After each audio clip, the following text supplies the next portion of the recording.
Last night was election night, and it was a big night for abortion rights. They are on an undefeated run, man. Dobbs is the case that the Republican Party cannot crack. A pro-abortion rights amendment in Ohio passed easily. Virginia had a vote up and down the state legislature and state senate. Democrats held both chambers against the wishes, obviously, of Governor Glenn Youngkin, Republican. And then, arguably most significantly for the Democrats, at least, incumbent Democrat governor in Kentucky, Andy Beshear, won re-election against Daniel Cameron, Republican challenger, 52.5 to 47.5. At the time this screenshot was taken, this is when the race was called by the Associated Press. The story in this race was the story of the midterms. If we look at the map of Kentucky... Racism. You're right, exactly. If you look at the map of Kentucky, you have Lexington and Louisville. Those are deep blue. Those are the only two places in the state that are really supposed to go blue. But as you can see, just as we saw in the midterms, Republicans struggling mightily to run up margins in the rural areas. So as you can see below, obviously, the brighter the color, the larger the margin for each party. The deep blue is strong Democrat. The deep red is strong Republican. So if you look, only a small handful of rural counties went over 70% to the GOP.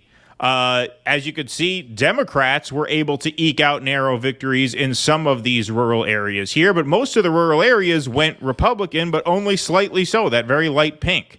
If we compare this to the 2020 Kentucky map, Trump versus Biden, that's what it looked like just 3 years ago. A deep sea of 70% plus Republican counties. Now, granted, this was even Trump versus Biden. Louisville and Lexington aren't as blue. No, they weren't as deep blue either. Now, granted, that's with Trump at the top of the ticket as opposed to a Republican challenger.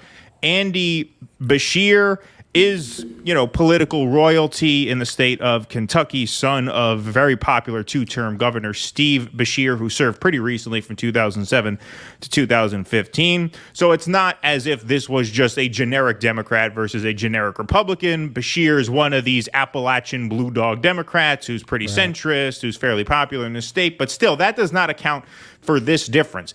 Look at this.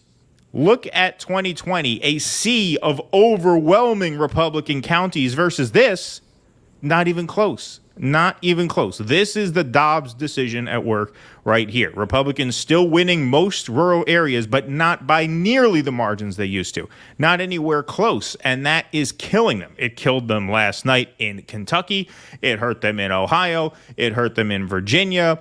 I noticed this trend immediately during our election night live stream last year for the midterms. We saw the Ohio results coming in. J.D. Vance ended up winning that Senate race, but I could see right away light pink margins for Vance in the rural areas. Same thing here.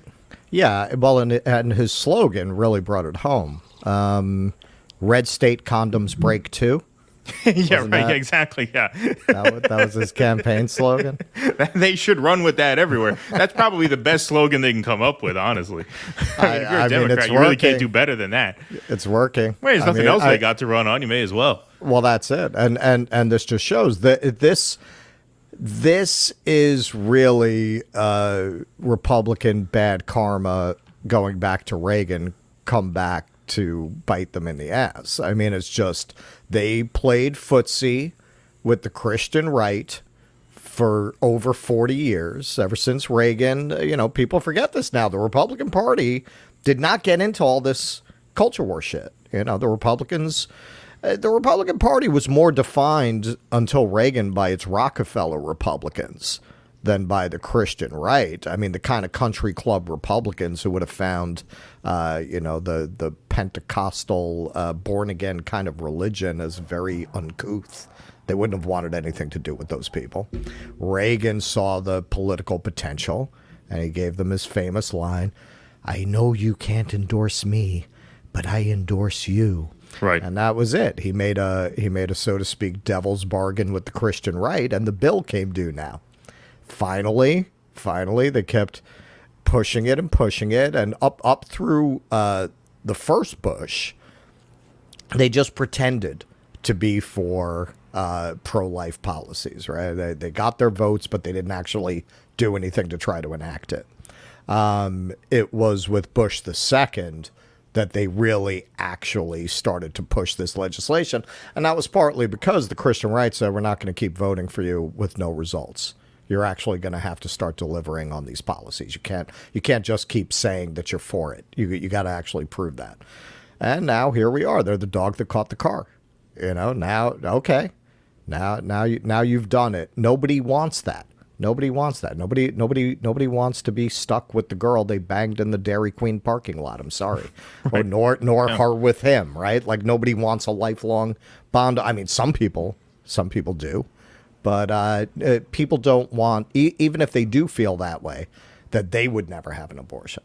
A lot of people who feel that way still don't want the state to tell other people what they should do in that situation. It's such a loser for them. You can see it has killed them in 3 elections now? Oh, yeah. No, it's been absolutely horrific for them in these statewide races. Now, going into 2024, Donald Trump leading in all of these swing state polls. You have people saying their vote for president is going to be based on economic issues versus social issues 2-1, which speaks, Russell, to your theory, which you posited, that they'll give the Republicans the executive, but they'll keep the legislature in Democratic hands, which could mean Democrats keep the Senate.